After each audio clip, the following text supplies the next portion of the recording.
Laptop tipis bukan sebarang tipis. Kalau biasanya laptop tipis itu egois karena cuma ada prosesor tanpa VGA yang sadis, tapi di laptop yang ini lebih realistis. Karena ada RTX 40 series di form factor laptop yang praktis. Ya udah, nggak usah kebanyakan hipotesis. Selamat menonton rezim komunis.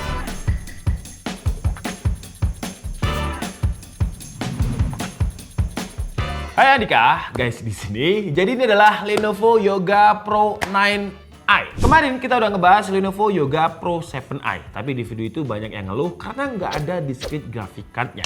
Emang manusia itu suka ngeluh ya, nggak pernah bersyukur. Udah dikasih laptop yang tipis, yang baterainya itu awet, malah ngeluh. Mintanya yang ada discrete graphic card. Tapi Lenovo kayaknya sadar akan hal itu, di mana manusia itu nggak pernah bersyukur. Ada pasarnya, jadi Lenovo ngasih kita Lenovo Yoga Pro 9i. Yang dia bedanya dengan 7i ada discrete graphic card-nya dengan RTX 40 series. Sebenarnya kalau dari sisi SKU ada 3 SKU, jadi mulai dari 4050 sampai 4070. Tapi yang kita bahas ini adalah yang varian RTX 4060 laptop GPU GDDR6 dengan VRAM 8GB. Untuk TGP-nya ada di 80 watt, ya memang bukan yang powerful kayak di laptop gaming Legend yang biasanya 100 watt lebih. Tapi 80 wattnya ini udah oke kok. Nanti kita lihat di bagian performa. Sekarang kita lihat dari sisi spesifikasi lain dulu. Prosesor. Untuk prosesor dia pakai Intel Core i9. Bukan Core i7 lagi. Core i9 13905H. Ya, H series high performance. Di atasnya si Yoga Pro 7i kemarin. Dia ada 14 core, 20 thread. Boost clock-nya bisa sampai 5,4 GHz. Edan ya, laptop tipis sekarang kencengnya nggak karu-karuan. 5,4 GHz. 5 GHz dulu aja kalau PC itu harus di overclock dulu. Tapi sekarang udah bisa di 5,4 GHz di form factor laptop yang setipis ini. Dan dari dulu kalau kalian ngikutin DKID di seri Yoga itu saya paling suka. Karena nggak ada yang namanya jebakan Batman. Mereka selalu kasih konfigurasi dan spesifikasi yang istilahnya notok jedok. Kayak contohnya di sini RAM kita nggak dikasih yang cuma 16 GB, langsung dikasih 32 GB LPDDR5 dengan speednya ini speed yang kenceng untuk RAM ya, 6400 MHz. Emang sayangnya dia di solder sih, nggak bisa di-upgrade, tapi ya 32 GB cuy, kenceng lagi. Buat apa di-upgrade lagi? 32 GB itu udah mentok. Storage kita juga dikasih yang mahal dengan 1 TB NVMe Gen 4 yang speednya lebih dari 6000 Mbps. 2 kali lipat lebih kenceng dibandingkan NVMe Gen 3. Tapi sayangnya nggak ada opsi upgrade juga untuk M.2-nya ini, karena slotnya udah kepake. Tapi sekali lagi ngapain diganti? Ini 1 TB NVMe Gen 4 udah kenceng, kapasitasnya lega lagi. Dan bukan Legend juga, jadi nggak mungkin install game AAA yang size-nya gede. Seharusnya 1 TB masih cukup. Oh ya, di bagian dalamnya ini juga nggak kayak laptop tipis yang lain yang biasanya cuma single fan dan single heat pipe. Di Yoga Pro 9i ini kita dikasih dual fan. Udah mirip-mirip kayak laptop gaming. Karena kan walaupun dia tipis, tapi dia pakai prosesor seri H dan juga ada discrete graphic card-nya. Jadi butuh sistem cooling yang mumpuni. Tapi pertanyaannya, apakah sistem coolingnya beneran mumpuni? Langsung aja deh kita tes di bagian performanya. Seperti biasa kita coba dulu di Cinebench R15 dengan skenario rata kanan. Jadi kondisi laptopnya dicas dan hasilnya untuk single core dia dapat skor itu 286, multi core-nya bisa stabil di kisaran 2700 poin. Dan kalau kita lihat suhu temperaturnya, seperti biasa Cinebench dia nyolong-nyolong di 95 derajat Celcius, tapi diimbangi dengan CPU package power yang lebih dari 100 watt. Yang menarik sebenarnya ada di skenario kedua, karena tanpa bantuan adapter, performanya memang turun, tapi nggak kayak laptop gaming yang turunnya itu 2 kali lipat. Di sini single core-nya itu skornya jadi 167, tapi kalau kita lihat multi core-nya dia tetap stabil di kisaran 2000 poin. Wah, ini masih kenceng. Dan kalau kita lihat suhu temperaturnya tanpa adapter, dia spike-nya itu cuma di 75 derajat Celcius dan CPU package powernya di kisaran 55 watt. R15 udah kurang bang, kalau R23 gimana? Oke, R23 single core dengan skenario rata kanan dia dapat skornya itu hampir 2000. Kalau untuk multi core stabilnya di kisaran 17.000 poin. Suhu temperaturnya skenario rata kanan R23 ini juga mirip-mirip kayak R15 tadi di 95 derajat Celcius. Kalau skenario kedua dengan adapternya dicabut, single core-nya itu dia dapat 1133, multi core-nya stabil di kisaran 13.000 poin. Suhu temperatur di R23 juga mirip-mirip dengan R15 tadi. Oke lah, Cinebench memang dia nyolong-nyolong suhunya di atas 90 derajat Celcius, tapi gimana kalau kita coba untuk time space stress test loop 20 kali, apakah dia nggak throttle? Dan hasilnya enggak loh, dia punya skor stability itu di 98,8%. Jadi lolos. Dan untuk skor fast tracknya walaupun 80 watt tapi ini masih gede juga dengan skor total itu 22.574 dan time spy testnya di 10.048.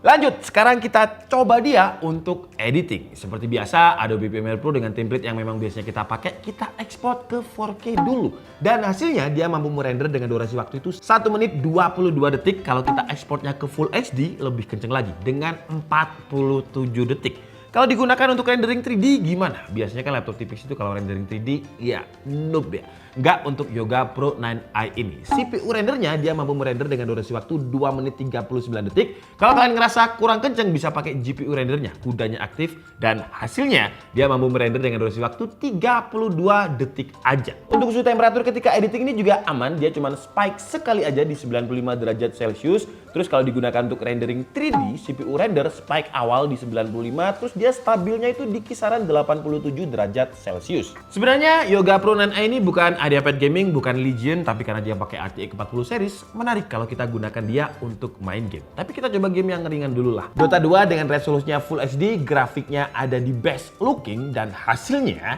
dia dapat average FPS itu 156, maksimumnya bisa tembus 189, minimum FPS-nya 141.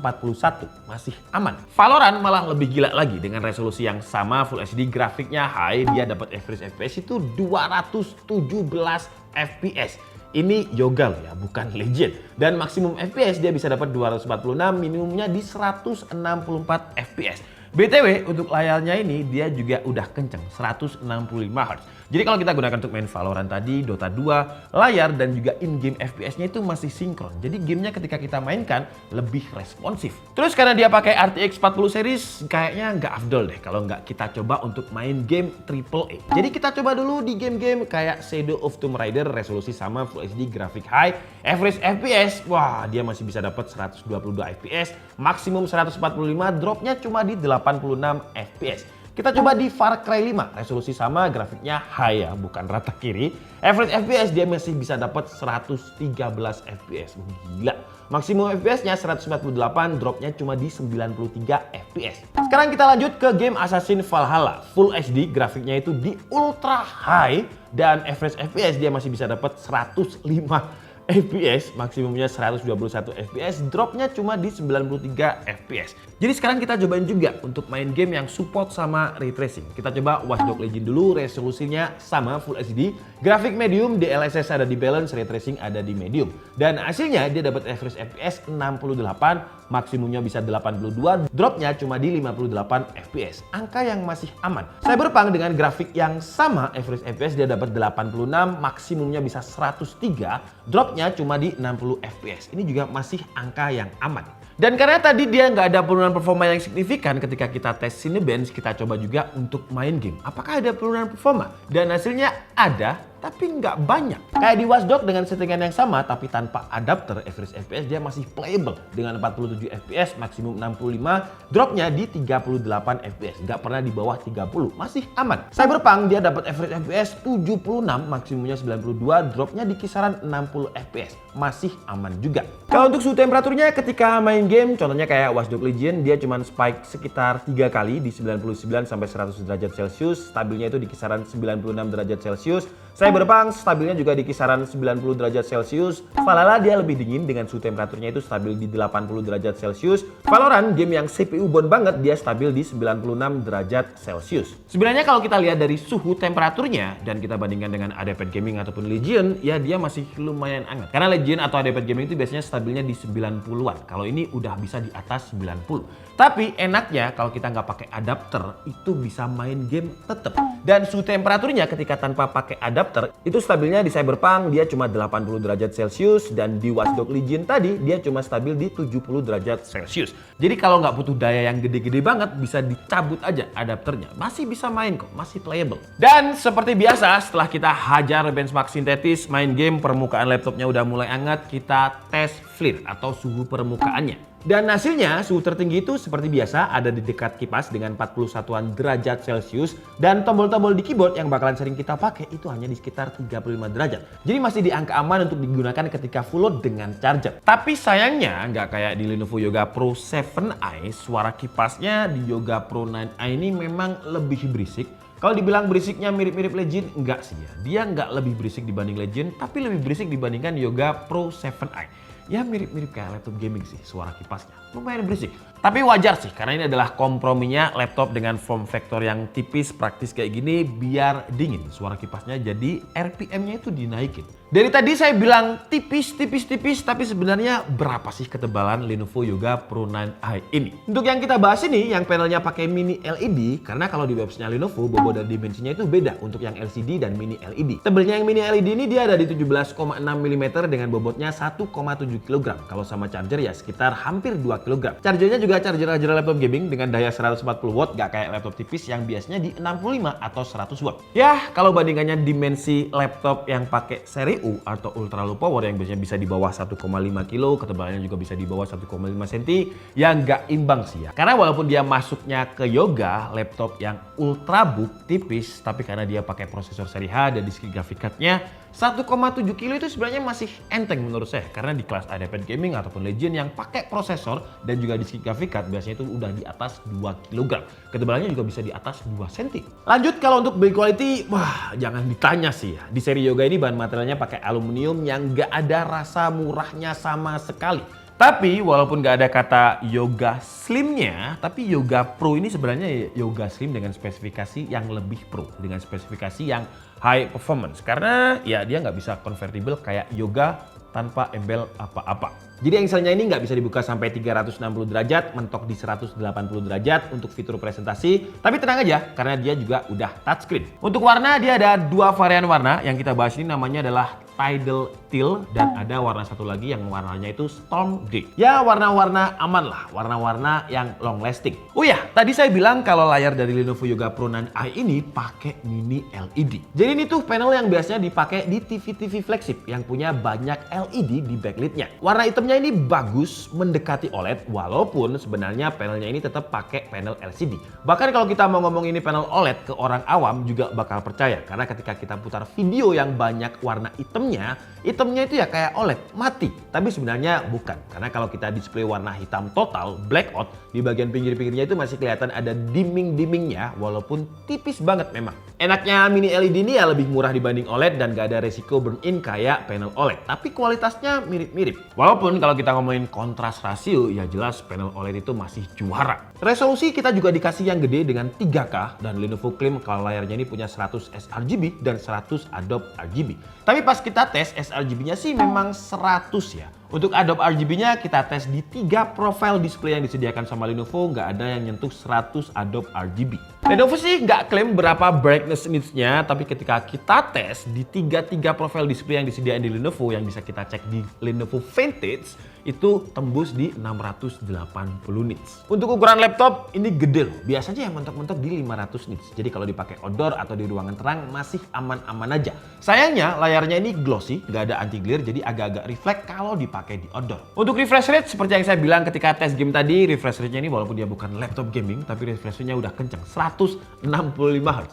120 Hz itu kayak masih oke loh di Yoga, tapi entah kenapa Lenovo kasih kita 165 Hz. Jadi kalau kita gunakan untuk main game Dota 2 dan juga Valorant yang kita tes tadi, dia masih imbang in-game FPS sama refresh rate monitornya. Jadi main game itu kerasa lebih smooth dan responsif. Terus kalau kita gunakan touchscreen-nya di 165 Hz untuk scroll-scroll website juga lebih nyaman. Selain itu layarnya juga udah punya sertifikasi TÜV Rheinland, dan buat yang suka streaming movie, dia juga udah punya sertifikasi Dolby Vision. Di atas layarnya ini masih ada ciri khas Yoga dengan jambul untuk webcamnya yang juga bisa jadi pemudah ketika dibuka, dan di bagian belakangnya ini kayak menjadi selling point ya. Jadi kamera webcamnya ini punya resolusi 5 megapiksel dengan quad mic atau mikrofonnya ada 4. Dan kira-kira seperti ini kualitas webcam dari Lenovo Yoga Pro 9i. Wah, tanpa webcam eksternal menurut saya sih udah bagus ya. Dan dia ada fitur follow cam-nya, jadi kalau misalkan, wah itu udah ikut-ikut. Jadi kalau misalkan saya geser, dia bakal zoom ke muka saya, dan lumayan kenceng juga, responsif ngikutinya. Jadi kalau misalkan kita lagi zoom dan lagi presentasiin senam, itu masih bisa. Dan mikrofonnya ada 4 yang suaranya kira-kira seperti ini di belakang. Seperti biasa ada Pak Tukang yang lagi benerin rumah saya karena lagi direnov. Dan kalau kalian nggak bisa dengar suara tukangnya, berarti memang mic noise cancellingnya bagus. Untuk konektivitas, dia juga nggak ada jebakan. Jadi Wi-Fi-nya udah yang paling baru, pakai Wi-Fi 6E, Bluetooth-nya pakai Bluetooth versi 5.1. Portnya juga udah ada USB-C dengan Intel Thunderbolt 4, satunya lagi itu USB-C 3.2 Gen 1. Keduanya support dengan DisplayPort dan juga power delivery. Bisa digunakan sebagai power bank untuk ngecas device kita yang lain dan ngecas laptopnya juga bisa. Terus ada full size SD card, 2 buah USB Type-A, HDMI 2.1 dan audio jack combo. Audio juga udah enak untuk ukuran laptop tipis. Dia juga bisa kita custom di Lenovo Vintage-nya dengan software Dolby Audio-nya. Suaranya lumayan imersif, bassnya masih kedenger, gak cuma asal ada aja. Fitur lain ada banyak di Lenovo Vintage. Jadi sebenarnya walaupun IdeaPad, laptop Lenovo apapun itu software bawaannya ada Lenovo Vintage. Tapi fiturnya itu beda-beda, tergantung harganya.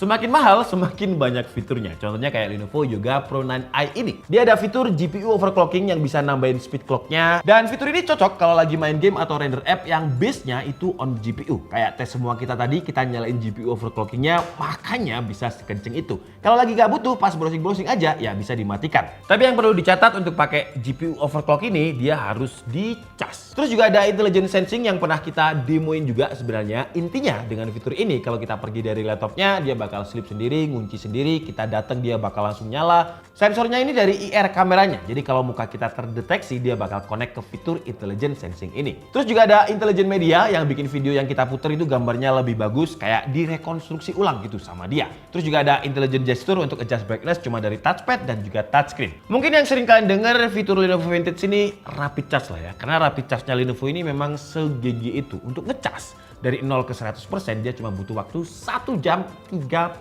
menit. Dan untuk daya tahan baterainya dia mepet banget sih ya dengan standar Intel Evo yang wajib 9 jam. Karena ketika kita coba untuk video playback tanpa wifi di 1080p dia tahan itu 9 jam 7 menit. Wah, 7 menit doang dari syarat minimalnya Intel Evo. Tapi untungnya lolos, makanya dia ada stikernya Intel Evo i9. Tapi kalau kita pakai browsing, pakai Microsoft Edge dengan Wi-Fi, ya sekitarnya itu cuma 7 jam 10 menit. Untuk ukuran Lenovo Yoga, sebenarnya baterainya ini nggak terlalu awet. Tapi kalau kita lihat dari konfigurasinya yang pakai H-series, ada discrete GPU-nya, ya dia lebih awet ketimbang laptop gaming. Oke lah, jadi mungkin cukup segitu aja video review dari Lenovo Yoga Pro 9i yang sangat imersif ini. Untuk harganya juga imersif, harganya itu ada di kisaran 30 juta. Jadi ada yang jual 32, ada yang jual 33 juta rupiah. Untuk SKU yang kita bahas ini, yang 4060. Kalau yang 4050 itu harganya di kisaran 28 juta rupiah. Nanti untuk link pembelian semua SKU-nya akan saya taruh di kolom deskripsi. Ya mahal sih memang, tapi kelebihannya jelas recommended kalau kita lihat dari spesifikasi yang dikasih. Karena nggak ada jebakannya, terus juga diracik dengan bagus. Performanya ini nggak throttling untuk ukuran laptop di bawah 2 kg dengan ketebalan di bawah 2 cm. Biasanya penyakitnya laptop tipis, ya kalian tahu sendirilah, panas. Dan kalau udah panas, baterainya itu jadi throttling juga, nggak awet. Fitur-fiturnya juga banyak, lebih lengkap Lenovo Vintage-nya dibandingkan yang seri Pro 7i. Build quality-nya juga nggak usah diragukan. Keyboard dan touchpad dari tadi nggak saya bahas, karena saya nggak ada komplit. Dan masih Lenovo banget yang keyboardnya ini. Kalau kalian ngikutin DKD, tahulah kalau saya itu adalah penggemar berat keyboardnya Lenovo. Karena ya senyaman itu. Audionya enak walau tanpa bantuan headset atau portable speaker. Layarnya juga udah enak dengan mini LED, resolusinya 3K, webcamnya lebih bagus ketimbang Pro 7i dengan fitur full cam-nya. Portnya juga lebih lengkap dengan full size card reader. Kalau kita ngomongin kekurangan, ya opsi upgrade-nya nggak ada. RAM-nya ini disolder, M.2-nya juga cuma satu yang udah keisi, tapi ya nggak perlu di-upgrade, 32 GB 1 TB itu udah cukup. Baterainya memang awet untuk ukuran laptop high performance, tapi untuk ukuran Lenovo Yoga kurang. Mepet banget sama syarat Intel Evo. Terus kipasnya karena dia pakai discrete GPU, jadi dual fan yang bikin kipasnya ini lumayan berisik. Tapi overall dengan harga 30 jutaan ini, kalau kalian pengen cari laptop yang nggak segede laptop gaming, nggak seberat laptop gaming, untuk mobilitas, baterainya jelas lebih awet dari laptop gaming, ya si Lenovo Yoga Pro 9i ini bisa menjadi rekomendasi yang sangat menarik. Apalagi performanya seperti yang kalian lihat tadi, kenceng. Dan nggak cuma kenceng aja performanya, Lenovo Yoga Pro 9i ini juga udah dilengkapi dengan 3 tahun accidental damage protection dan 3 tahun premium care. Jadi kalian nggak perlu khawatir kalau misal terjadi sesuatu sama laptop kalian. Saya Nika Setiabudi and see you on the next video. Bye-bye.